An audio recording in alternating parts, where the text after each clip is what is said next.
السلام علیکم ورحمۃ اللہ وبرکاتہ۔ بسم اللہ والحمد للہ والصلاة والسلام علی رسول اللہ، اما بعد فاعوذ باللہ من الشیطان الرجیم، بسم اللہ الرحمن الرحیم۔ ولا تکونوا کاللتی نقضت غزلها من بعد قوة انکاثا، صدق اللہ مولانا العظیم۔ لا الہ الا اللہ واللہ اکبر۔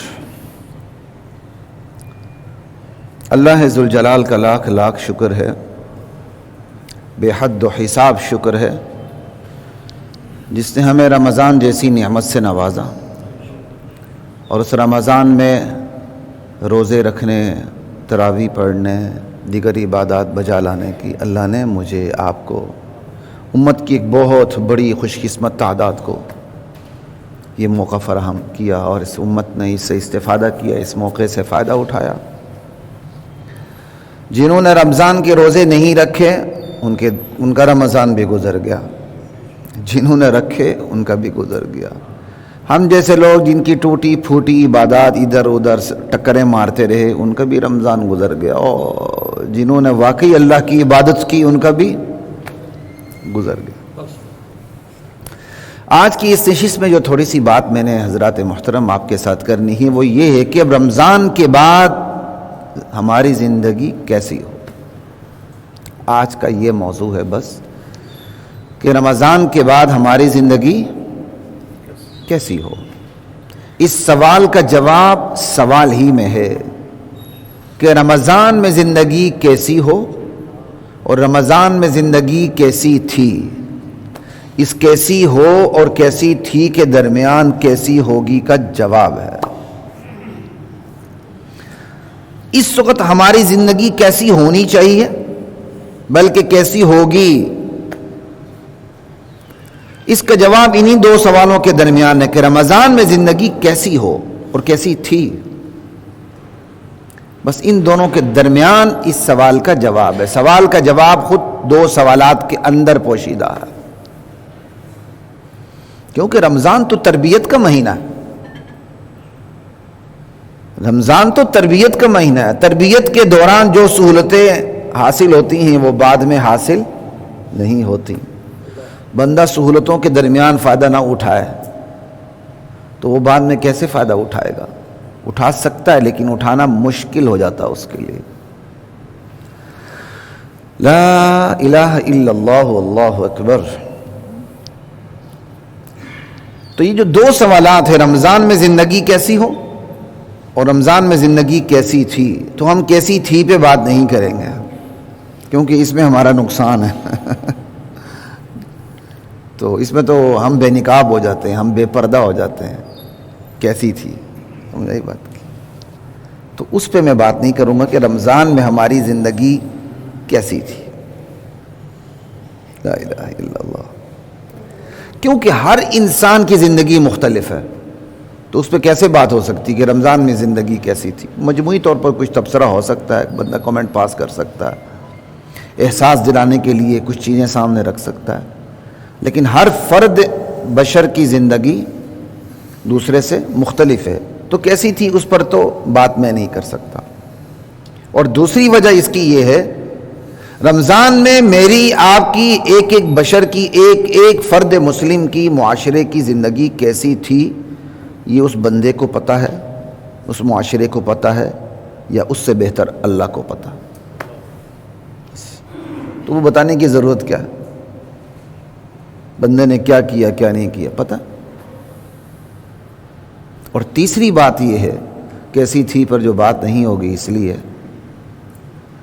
کیسی تھی کے اوپر مرتب ہو رہی کیسی ہوگی۔ اور اگر ہم بھی اللہ سے یہی چاہیں رمضان میں جیسی زندگی تھی اب ویسے ہی ہو، تو یہ تو بڑا ٹوٹے کا سودا ہے۔ کیا ہم یہ سوال کر سکتے ہیں یا اللہ جیسی ہماری رمضان میں زندگی تھی ویسے ہی ہو؟ یہ بڑے خسارے کا سودا ہے۔ تو جب بنیاد ہی کمزور ہے تو بنیاد کے اوپر استوار ہونے والی عمارت بھی کمزور ہی ہوگی۔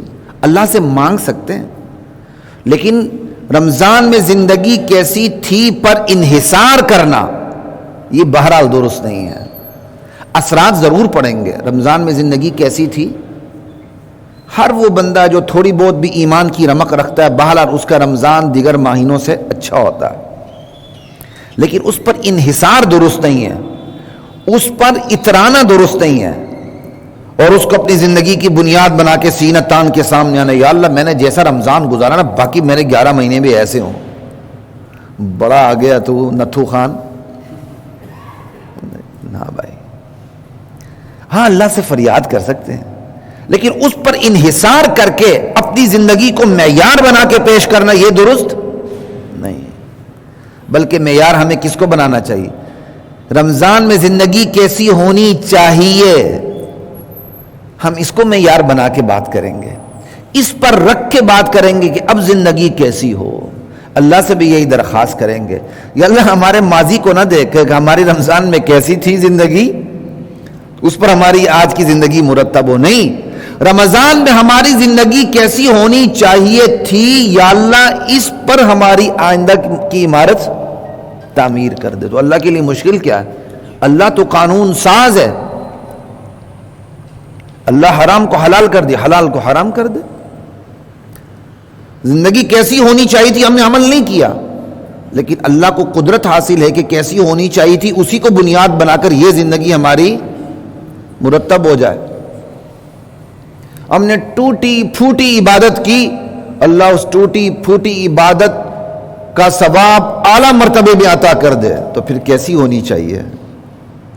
اس پر مرتب ہو، اللہ سے مانگے، اترائے نا اپنی عبادات کے اوپر، اپنی عبادات کو بنیاد بنا کے کبھی بھی بات نہ کرے. یہی وجہ رحمان کے بندوں کی صفات میں یہ بات ہے کہ وہ اللہ کی عبادت کرتے کرتے کرتے پھر کہتے کیا ہے؟ ربنا اصرف عنا عذاب جہنم. یا اللہ تیری عبادت کا جو حق تھا نا وہ ہم ادا نہیں کر سکے، بس عذاب جہنم سے اللہ بچا دینا. ان عذابها کان غراما. یہ رحمان کے بندوں کی صفات کے اندر ہے. سورہ فرقان کا یہ آخری رکوع ہے، عباد الرحمن لا الہ الا اللہ. تو اس لیے کیسی ہونی چاہیے تھی پر رکھ کے بات کریں گے، پھر اللہ سے التجا کریں گے، یا اللہ کیسی تھی، ہم اس کو بنیاد نہیں بناتے، تیری نظر میں کیسی ہونی چاہیے تھی اس کو بنیاد بنا کے بات کرتے ہیں. یا اللہ کیسی ہونی چاہیے تھی ہماری، ہم ایسا تو نہیں کر سکے لیکن ہماری عبادات کو ایسا بنا دے، ایسا بنا دے، اور اسی پر پھر ہماری آنے والے اب جو 11 مہینے وہ اس پر، بلکہ پوری زندگی اس پر مرتب ہوتی چلی جائے. لا الہ الا اللہ. آمین ثم آمین.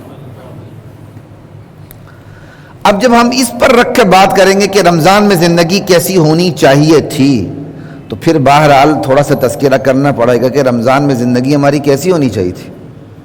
اس کو ٹچ دیتے ہوئے میں آگے بات کروں گا انشاءاللہ. ویسے بھی اس رمضان میں رمضان پہ زیادہ بات نہیں کر سکا، عمومی موضوعات پر میں نے بات کی تاکہ آپ لوگوں کا قرآن سے تعلق قائم ہو جائے. کیونکہ اس امت کے عوام تو چھوڑیں، میں آپ کو برملا کہہ رہا ہوں، علماء کی بہت بڑی تعداد، اگر اکثریت کہوں تو خدا کی قسم جھوٹ نہیں، قرآن سے دور ہے، واللہ قرآن سے دور ہے. علماء کی اکثریت بھی، علماء سن کے برا نہ مانے، برا لگے تو مجھے فون کر لیں، انشاءاللہ طبیعت صاف کر دوں گا. مجھے پتہ ہے نصاب میں قرآن کتنا پڑھایا جاتا ہے، میں بھی اسی میدان سے اٹھ کے آیا ہوں، پڑھ کے آیا ہوں، میں بھی انہی اداروں کا ساختہ پرداختہ ہوں. مجھے پتہ ہے قرآن پر کتنی توجہ کن کن مدارس میں، کن کن درسگاہوں میں ہے. یہ تو اللہ کا کرم ہوا، اللہ تعالیٰ نے مجھ جیسے حقیر فقیر بندے کو میرے والد جیسی نعمت سے مجھے نوازا، قرآن کی نہ صرف محبت پیدا کر دی بلکہ وہ قرآن کی سمجھ کا ذریعہ بنے، اور ایسی سمجھ کا ذریعہ بنے. سمجھانے کے بعد کافی عرصہ پہلے اپنی زندگی میں انہوں نے مجھے کہہ دیا تھا، بیٹا جو میں دین سمجھ سکا ہوں وہ میں نے تمہیں سمجھانے کی کوشش کی ہے، لیکن اپنی آنکھیں کھلی رکھنا، کل قیامت کے دن تمہارا یہ بہانہ نہیں چلے گا ابا نے بتایا تھا. میں تمہارے کسی عمل کا ذمہ دار نہیں، خود بھی کھولو، تمہیں پڑھایا اس لیے نہیں ہے. یہ کتنی بڑی بات ہے. آج کا بڑے سے بڑا مولوی مرشد پیر یہ بات کر سکتا ہے؟ وہ تو گارنٹی دیتا ہے میرے ہاتھ میں ہاتھ دو تو میں جنت کا پلاٹ الاٹ کرا کے رہوں گا، وہ تو گارنٹیاں دیتا پھرتا ہے. بلکہ میں آپ کو بتاؤں جو اہل حق صوفیہ ہیں، واقعی صوفیہ، کیونکہ غلط صوفیوں نے تو تصوف کا نام ہی بدنام کر کے رکھ دیا، اب یہی وجہ ہے ہمارے اچھے خاصے اہل حق کی تعداد بھی تصوف کے خلاف ہو چکی ہے، اسی تصوف کے غلط کرتبوں کو دیکھ دیکھ کر، ورنہ تصوف اپنی اصل شکل میں درست ہے۔ میں کس پہ بات کر رہا تھا ابھی؟ نہیں، اہل حق کی جو صوفیہ کی میں بات کر رہا تھا، ایک بات شیطان نے بات کھینچ کے ہی نکال دی جی؟ لا الہ الا اللہ، بہرحال ایک خاص بات تھی، شیطان نے کھینچ کے ہی نکال دی وما انسانی الا الشیطان وانا اذکرہ، لا الہ الا اللہ، لا الہ الا اللہ واللہ اکبر۔ خیر، تو تصوف کی بات کر رہا تھا نا، تصوف اپنی اصل شکل میں غلط نہیں ہے، جی وہ ٹھیک ہے، ٹھیک ہے، تصوف اپنی اصل شکل میں غلط نہیں ہے، اس کو خراب کیا گیا ہے، اصل شکل میں غلط نہیں، غلط لوگوں کو دیکھ کر بہت سے اہل حق نے بھی تصوف کا انکار کر دیا۔ خیر، میں ان لوگوں میں سے نہیں ہوں جو تصوف کا انکار کریں، الحمدللہ تصوف کا اقرار بھی کرتا ہوں، ان کی خدمات کا معترف بھی ہوں، لیکن اس کے اندر جو خرابی ہیں میں ان کو بھی پکڑتا ہوں، چھوڑتا نہیں ہوں۔ ہاں، بات یاد آ گئی، الحمدللہ الحمدللہ۔ اہل حق متصوفین جو ہے نا، وہ بھی اپنی مریدوں کو کیا کہتے ہیں؟ آپ نے ایک پیر صاحب کے ہاتھ پہ بیعت کر لی ہے نا، اب دوسرے پیر کے پاس نہیں جانا، کہتے ہیں۔ میں باطل کی بات ہی نہیں کر رہا، اہل حق کی بھی بات کر رہا ہوں۔ یہ کتنی بڑی کمزوری ہے، اور اس کی مثال کیا دیتے ہیں پتہ؟ کہتے ایک نبی آ جائے نا، تو نبی کا جو امتی ہوتا ہے وہ دوسرے نبی کی پیروی نہیں کرتا، انا للہ و انا الیہ راجعون۔ مثال کہاں کی کہاں فٹ کر دی؟ امتی کے ساتھ مثال کس کی فٹ کر دی؟ نبی کی۔ یہ بات ہی غلط ہے، یہ تو قیاس مال فارق ہے، نبی غلطی نہیں کر سکتا۔ ہمارے نبی سے جتنے بھی پہلے نبی آئے تھے ان کا جغرافیہ ہوتا تھا، ان کا زمانہ ہوتا تھا، ہمارے نبی تو ان چیزوں سے، ان حدود سے بالاتر ہیں، الحمدللہ۔ یہ مثال دینا کہ جو ایک نبی ہے وہ ایک نبی کا امتی دوسرے نبی کا پیروکار نہیں ہوتا، تو بھائی آپ مثال امتی کی دے رہے ہیں، آپ بات امتی کی کر رہے ہیں اور مثال کس کی دے رہے ہیں؟ نبی کی۔ بات ہی غلط ہے، لا الہ الا اللہ۔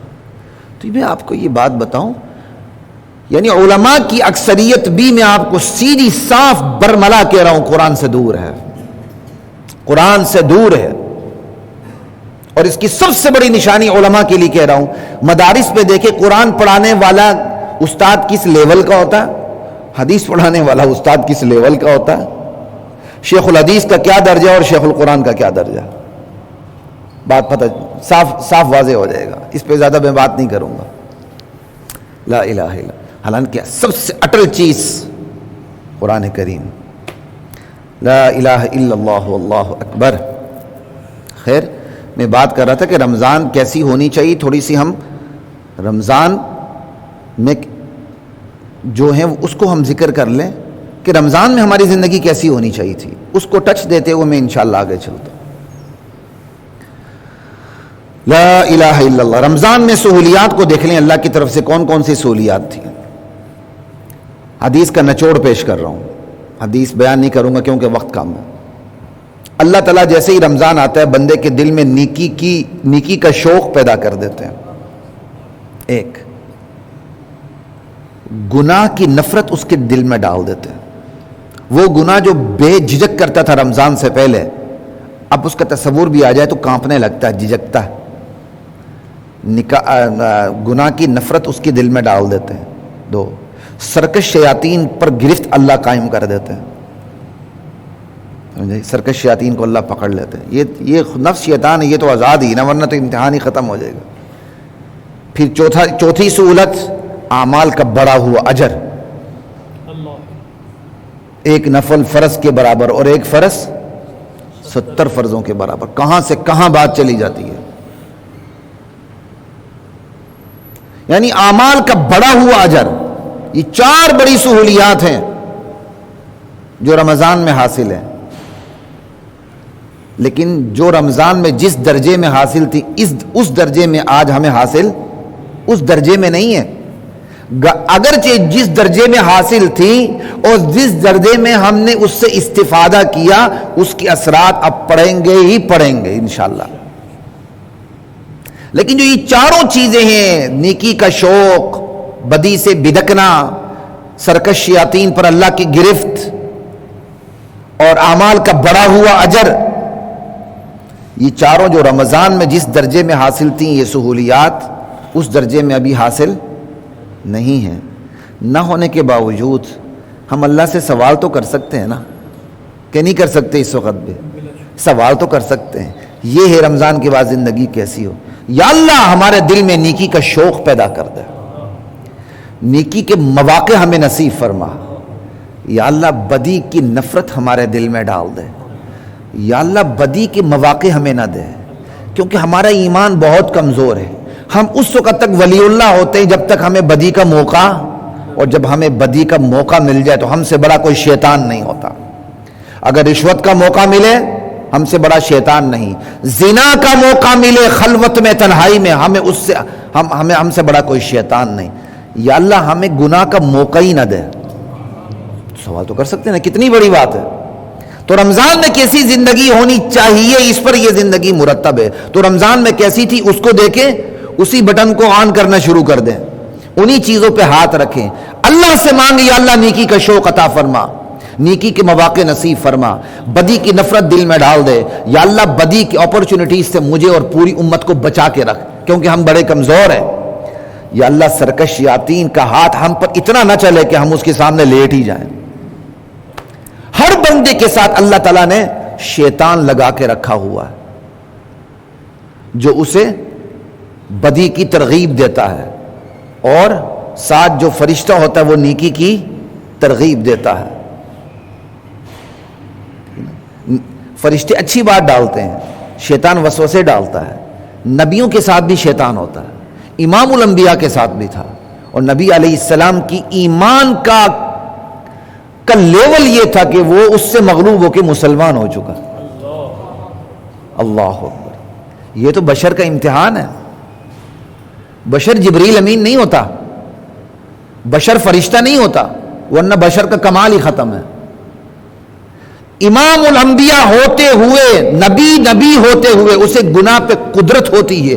قدرت ہوتے ہوئے وہ گناہ، یہ ہے معصومیت. معصومیت یہ نام نہیں ہے کہ گناہ کرنے کی قدرت ہی ختم کر دی جائے، پھر تو کمال ہی ختم ہو گیا نا. اس لیے تو اشرف المخلوقات انسان ہے، فرشتے نہیں ہیں، کیونکہ انہیں گناہ پہ قدرت نہیں ہے. لا الہ الا اللہ. تو نبی علیہ السلام کے ایمان کے غلبے سے جو نبی علیہ السلام کے ساتھ تھا وہ مسلمان ہو گیا. لیکن ہمارے ایمان کے غلبے سے مسلمان تو نہیں ہوگا نا، وہ تو ہمیں اکساتا رہے گا. لا الہ الا اللہ واللہ اکبر. خیر آگے چلتے ہیں. تو چوتھی چیز کیا بتائی تھی؟ اعمال کا بڑا ہوا اجر. تو یہ بھی تو اللہ سے دعا کر سکتے ہیں نا، دعا بھی کر سکتے ہیں بھی، کیونکہ جتنا گڑ اتنا میٹھا. کوئی بھی عمل کریں جتنا اخلاص ہوگا، جتنا آپ اس کو فوکس کریں گے، جتنا آپ کنسنٹریٹ کریں گے، اتنی اس کے اجر میں. ایک بندہ فرض نماز پڑھتا ہے 2 رکعت 4 رکعت 3 رکعت، اللہ اکبر، پورے لاہور کا دورہ کر کے واپس تشریف لاتا ہے السلام علیکم ورحمۃ اللہ تک. اس کے اجر میں، اور اس کے اجر میں جو اللہ اکبر کہتا ہے تو غیر اللہ کو پیچھے پھینک کے اللہ کے ساتھ اس کی راز و نیاز کی گفتگو شروع ہوتی ہے. اجر میں فرق ہے کہ نہیں؟ تو پھر مانگے نا اللہ سے بھائی. اعمال کا بڑا ہوا اجر غیر رمضان میں بھی اللہ سے مانگے. اللہ قادر بھی ہے، اللہ دیتا بھی ہے، اللہ مثالیں بھی قائم کرتا. لا الہ الا اللہ واللہ اکبر. جتنا اخلاص کا گڑ ہوگا اتنا ہی اس کا جو ثواب میٹھا ہوتا چلا جائے گا، بڑھتا چلا جائے گا. چینی نہیں کہا، چینی تو شوگر کر دیتی ہے نا، اس لیے میں نے گڑ کہہ دیا. ویسے بات کر رہا ہوں، جتنا اخلاص اتنا اس کا ثواب. حد بندی آج بھی نہیں ہے. مانگے جو رمضان میں سہولیات تھیں وہ اس درجے نہیں، لیکن مانگ تو سکتے ہیں، ہو بھی جاتا. اور اگلی بات، اپنے فطرت سلیمہ کی حفاظت کریں، اس کو فطرت خبیثہ بننے نہ دیں۔ فطرت سلیمہ خود بخود نیکی کی طرف دوڑ لگاتی ہے، فطرت خبیثہ خود بخود بدی کی طرف دوڑ لگاتی ہے۔ فطرت سلیمہ کو پیاس لگتی ہے تو پانی کا خیال آتا ہے، فطرت خبیثہ کو شراب کا خیال آتا ہے۔ اپنی فطرت کی حفاظت کریں کہ اسے گناہ سے طبعاً بھی گھن آنے لگے، اسی طرح گھن آنے لگے کہ بندہ بیوی کے پاس جا کے جب فارغ ہو جاتا ہے تو اس کو اپنے وجود سے گھن آنے لگتی جب تک وہ غسل نہ کرے۔ اسی طرح اس کو کم از کم عام زندگی میں بھی اس کو بدکاری سے اسی طرح گھن آنے لگے، گناہ سے گھن آنے لگے۔ اللہ سے دعا کریں، یا اللہ شریعت میری طبیعت بنا دے۔ سمجھ آئی بات کی؟ گھن آنے لگے بندے کو۔ اور یہ درجہ، یہ سطح فوراً حاصل نہیں ہوتی کہ بس آپ نے کر لیا، دعا کرنے یار وہ تو میں ابھی بھی میرے گناہوں کا شوق میرے دل میں ہے۔ یہ بات غلط ہے۔ ایک بندہ 10 سال کی محنت کے بعد اس سطح پر پہنچا ہے، اور آپ 10 سال پوری مارکیٹوں میں گھومنے کے بعد 10 منٹ نماز پڑھ کے اس سطح پر آنا چاہتے ہیں، تو یہ خیال ہستو محال ہستو جنون۔ اگر وہ 10 سال کی سطح پر پہنچا ہے تو انشاءاللہ آپ 10 مہینے میں بھی پہنچ سکتے ہیں، اس کے لیے اخلاص چاہیے۔ لیکن آپ کہ میں 10 منٹ میں ہی پہنچ جاؤں، سارا کوئی ایسے ہی برابر ہو جائے بغیر محنت مشقت کے۔ حسب الناس ان یترکوا ان یقولوا آمنا وهم لا یفتنون، یہ آمنا کہہ دیا آزمائے نہیں جاؤ گے، اس میں بھی آزمائش ہے، نفس کی آزمائش بھی آزمائش ہے۔ لا الہ الا اللہ۔ آج موضوع میرا بڑا ہے، میں اس کو شرنک کرتے ہوئے جا رہا ہوں، میں چاہتا ہوں آج ہی مکمل کروں اس کو۔ لا الہ الا اللہ۔ تو یہ فطرت سلیمہ کی حفاظت کرتے ہوئے اس کی آبیاری کریں۔ جب آپ اور میں فطرت سلیمہ کی حفاظت کرتے ہوئے اس کی آبیاری کرتے چلے جائیں گے، نیکی کا شوق پیدا ہوتا چلے جائے گا، بدی کی نفرت دل میں آتی چلی جائے گی، اعمال کا اجر بڑھتا چلا جائے گا، اور سرکش شیاطین کے حملے ناکام ہوتے چلے جائیں گے۔ تو رمضان میں زندگی کیسی ہونی چاہیے تھی، اسی پر ہماری یہ چیز مرتب ہو اور ہو سکتی ہے، کوئی مسئلہ نہیں۔ صرف مانگنے کی دیر، صرف قدم بڑھانے کی دیر۔ یہ تو ہو گئی سہولیات رمضان کو سامنے رکھ کے بعد۔ اب عادات رمضان کو سامنے رکھ کے بات کرتا ہوں کہ رمضان میں زندگی کیسی ہونی چاہیے تھی اور اب کیسی ہو۔ صرف اشارے کروں گا، وقت کم ہے۔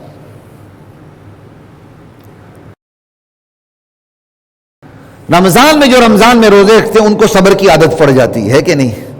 نسواری کو نسوار نہیں رکھنا، سگریٹی کو سگریٹ، پان کھانے والے کو پان نہیں کھانا۔ یہ تو چھوٹی موٹی عادات ہو گئی نا جی، ورنہ اس سے پتہ نہیں کیا کیا بڑی عادات ہیں، ٹھیک ہے نا؟ یہ تو کراہت، نسوار کراہت تنزیہی، سگریٹ کراہت تحریمی ہے۔ سمجھ آئی بات کی؟ یہ تو میں نے چھوٹی چھوٹی بتا دی، اسے بڑی بڑی ہیں، ٹھیک ہے؟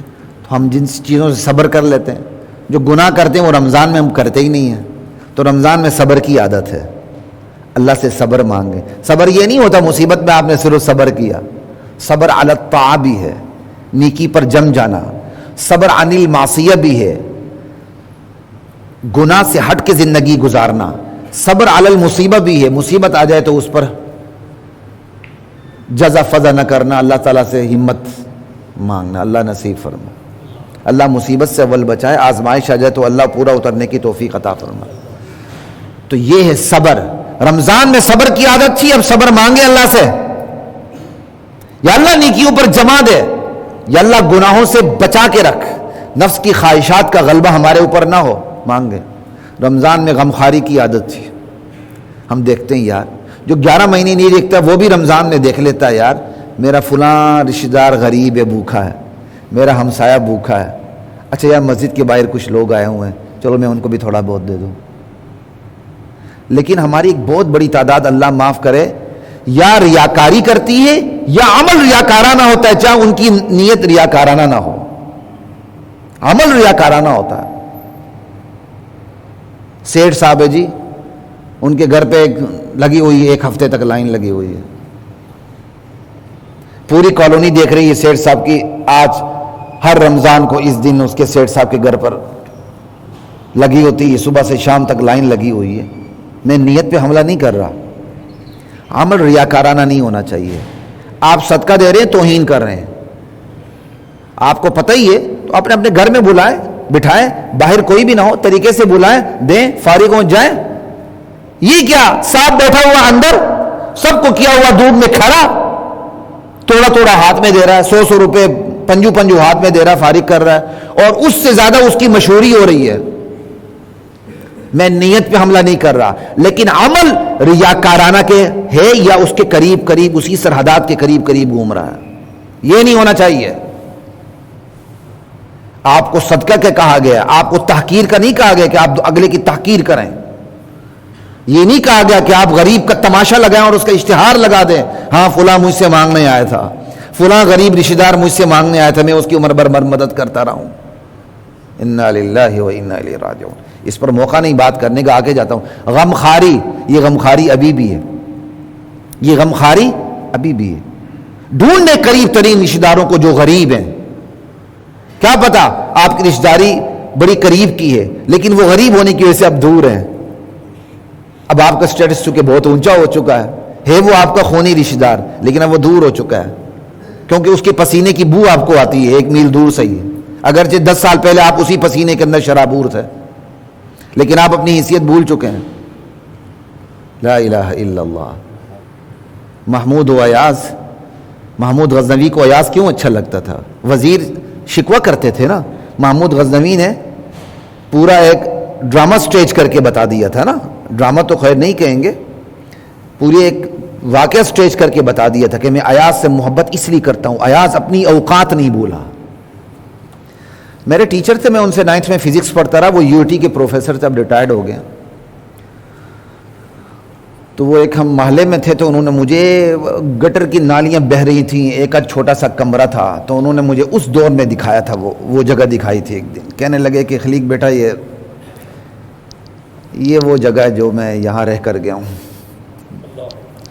شاید میرے اسی وقت ذہن میں آیا تھا کہ یہ بندہ اپنی اوقات, جو بندہ اپنی اوقات نہیں بھولتا نا, وہ بڑا کامیاب رہتا ہے.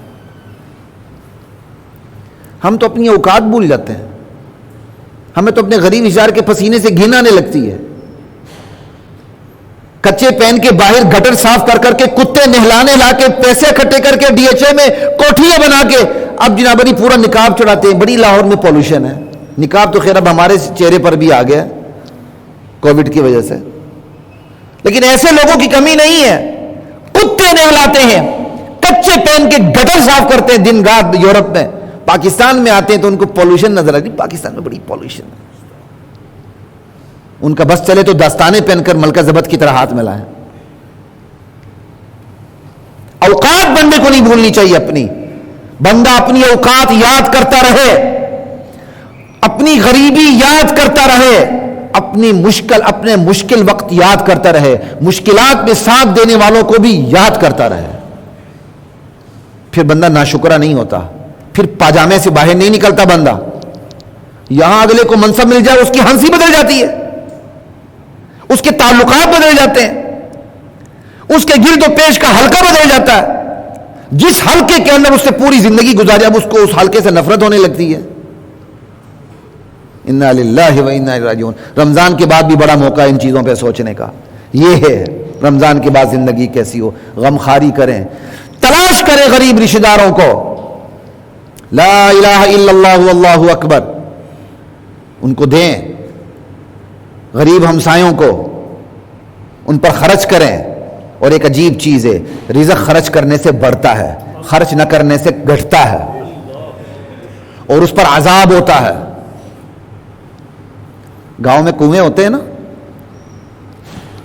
کس کنویں کا پانی زیادہ ٹھنڈا ہوتا ہے, زیادہ میٹھا ہوتا ہے, اور اس کا پانی بند بھی نہیں ہوتا, گدلا بھی نہیں ہوتا. جس کنویں سے سب پانی لے رہے ہوتے ہیں. اور جس کنویں پر, کیونکہ گاؤں میں ایسا بھی ہوتا ہے کہ گھر کے اندر بھی کنویں ہوتے ہیں, پابندی لگائے جی کوئی بھی یہاں سے پانی نہ لے, وہ گدلا بھی ہو جاتا ہے, وہ میٹھا بھی نہیں رہتا, وہ اس طرح بھی نہیں ہے, اس کی کوالٹی خراب ہو جاتی ہے, اور پانی پڑا کنواں ہی سوکھ جاتا ہے. تو اللہ تعالیٰ نے تو فزیکلی بتا دیا, مثال قائم کر کے اللہ تعالیٰ نے فزیکلی مثال قائم کر دی ہے. دیکھو کنویں کو, پانی جتنا اس کا خرچ ہوتا ہے اتنا پانی میٹھا ہوتا ہے, ٹھنڈا ہوتا ہے, بڑھتا ہے, اور گدلا نہیں ہوتا, کرسٹل کلیئر ہوتا ہے, شیشے کی طرح صاف ہوتا ہے. بس آپ چاہتے ہیں آپ کا مال بڑھے, رمضان میں مال بڑھتا ہے، رزق بڑھتا ہے. کیوں بڑھتا ہے؟ ہم رمضان میں ایک دوسرے کا خیال کرتے. تو باقی 11 مہینوں میں بھی ہمارا رزق بڑھنا چاہیے. تو رزق خرچ کرنے سے بڑھے گا، خرچ نہ کرنے سے گھٹے گا.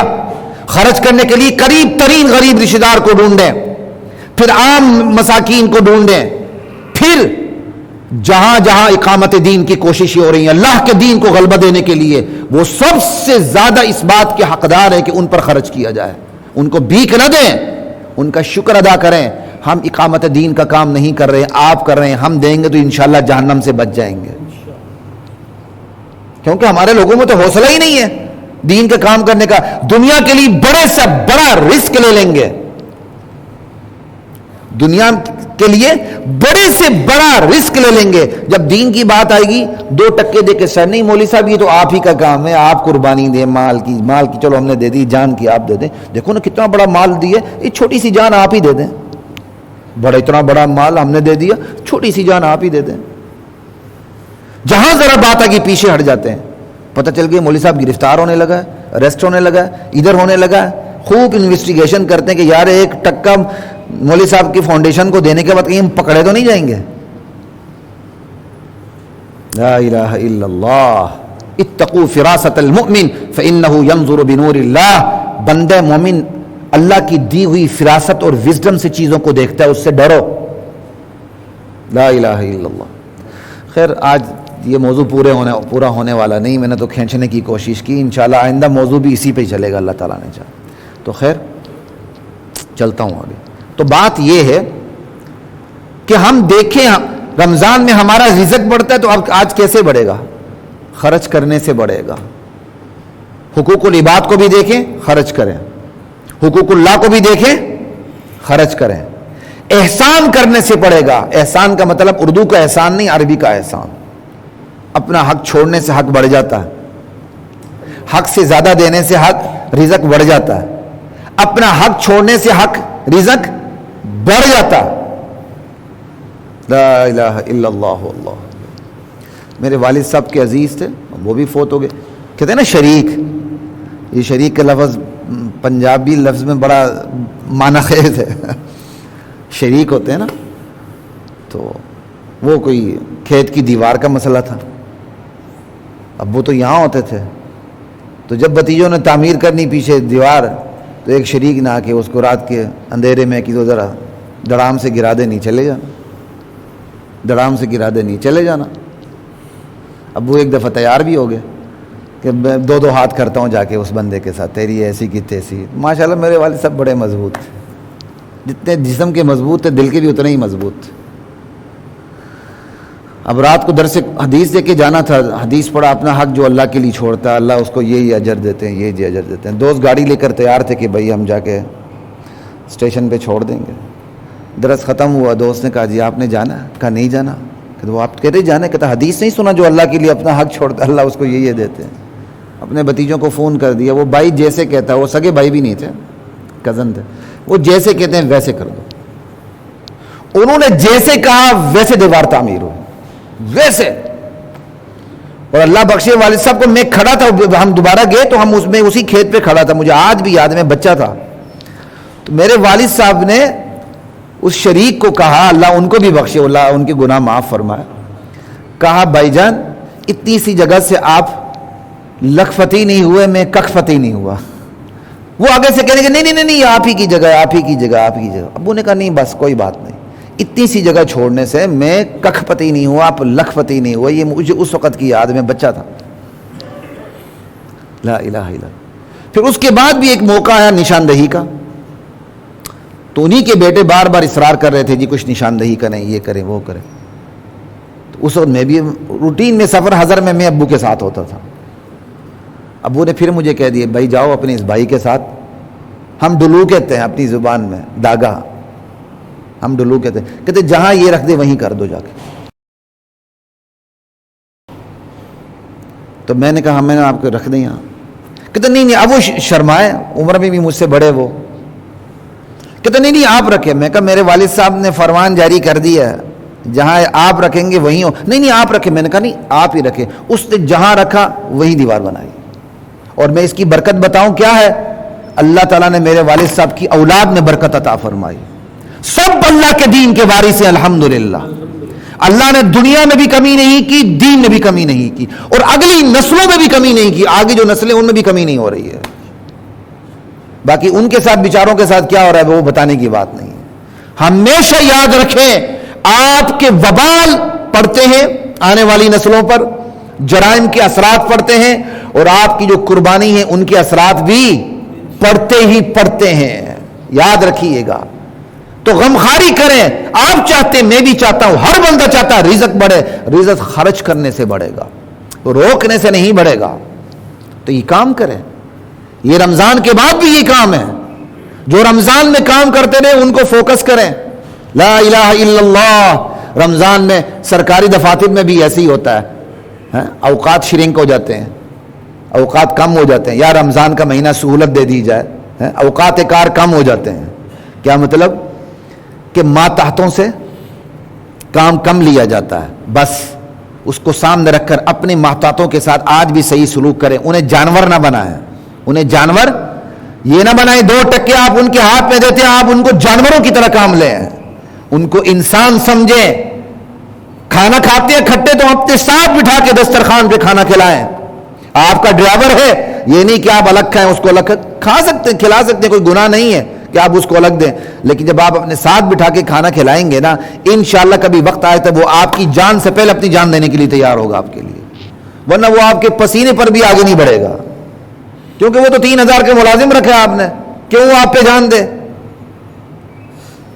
تو یہ کام رمضان کے بعد بھی ہیں، اپنے محتاطوں سے اچھا سلوک رکھیں، انہیں انسان سمجھیں، انہیں جانور نہ سمجھیں۔ جب آپ اللہ کی مخلوق کے ساتھ اچھا سلوک کریں گے تو اللہ کو آپ سے محبت نہیں ہوگی۔ میرے دوست کے ساتھ میرا دوست اچھا سلوک رکھے، یار یہ خلیق کا دوست ہے اس لیے میں اس کے ساتھ اچھا سلوک رکھتا ہوں، تو مجھے کتنی خوشی ہوتی ہے، یار میری وجہ سے میرے دوست کے ساتھ فلاں ساتھی اچھا سلوک رکھ رہا ہے۔ اللہ کی وجہ سے آپ کہتے ہیں یہ اللہ کی مخلوق ہے، اللہ کے عیال ہے، اللہ کا کنبہ، اللہ کی فیملی ہے۔ اللہ تعالیٰ نے کہا ہے حدیث میں الخلق عیال اللہ، لوگوں اللہ کی مخلوق میری فیملی ہے۔ لا الہ، فیملی اس معنی میں نہیں ہے، فیملی مطلب بندہ فیملی ہوتی تو اس کا خیال رکھتا ہے، نان و نفقہ سارا، تو پوری مخلوق اللہ کی فیملی اس معنی میں ہے کہ پوری مخلوق کے نان و نفقہ کا خیال کون رکھ رہا ہے؟ اللہ رکھ رہا ہے، اور صرف اللہ رکھ رہا ہے، اور صرف اللہ ہی رکھ رہا ہے کہ وہ اللہ ہی مشکل کشا ہے، اللہ ہی حاجت روا ہے، اللہ ہی تقدیر کو بگاڑنے والا ہے، بنانے والا ہے، سنوارنے والا ہے، تخت سلطنت پر بٹھانے والا ہے، تختدار پر چڑھانے والا ہے، منصب پر بٹھانے والا بھی وہی، منصب سے اتارنے والا بھی وہی ہے۔ اپنے ایمان پر آنچ نہ آنے دیں۔ شادی کو 9 مہینے ہو گئے، بچہ نہیں ہو رہا، پہنچ گئے کسی کے پاس، لیٹ گئے اس کے در پہ سجدہ کرنے کے لیے، اللہ کے علاوہ کسی کے لیے سجدہ جائز نہیں ہے۔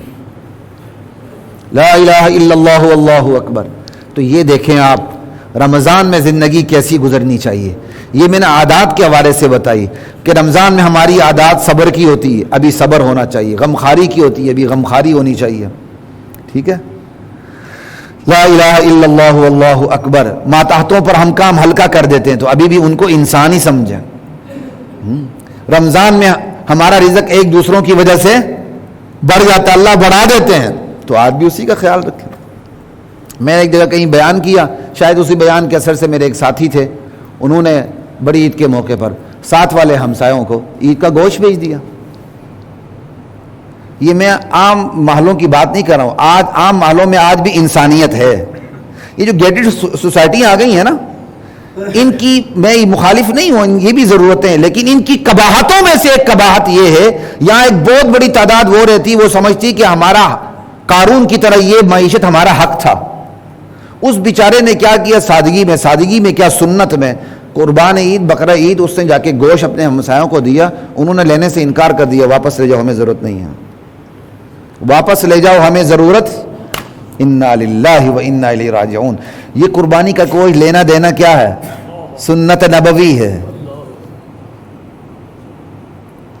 یہاں تک کہ اللہ کے نبی، قربانی کے علاوہ کی بات کر رہا ہوں، ایک گھر پہ تشریف لے گئے، آپ کی رشتہ دار خاتون تھی، اور ہنڈیا پک رہی تھی, گوشت تھا. آپ نے کہا بھائی ہمیں بھی گوشت دے دو. کہا یا رسول اللہ یہ تو صدقے کا گوشت ہے. کہا تمہارے لیے صدقہ ہے, ہمارے لیے ہدیہ ہے. لکی صدقہ ولنا ہدیہ, تمہارے لیے صدقہ بھائی, تمہیں صدقہ آیا تھا, اب تمہارا ہو گیا, تمہاری آنرشپ ملکیت آ گئی, اب تم جو مجھے دے رہی ہو وہ کیا ہے؟ ہدیہ ہے, گفٹ ہے. اللہ کے نبی سے بڑھ کر کوئی غیرت مند ذات دنیا میں ہے؟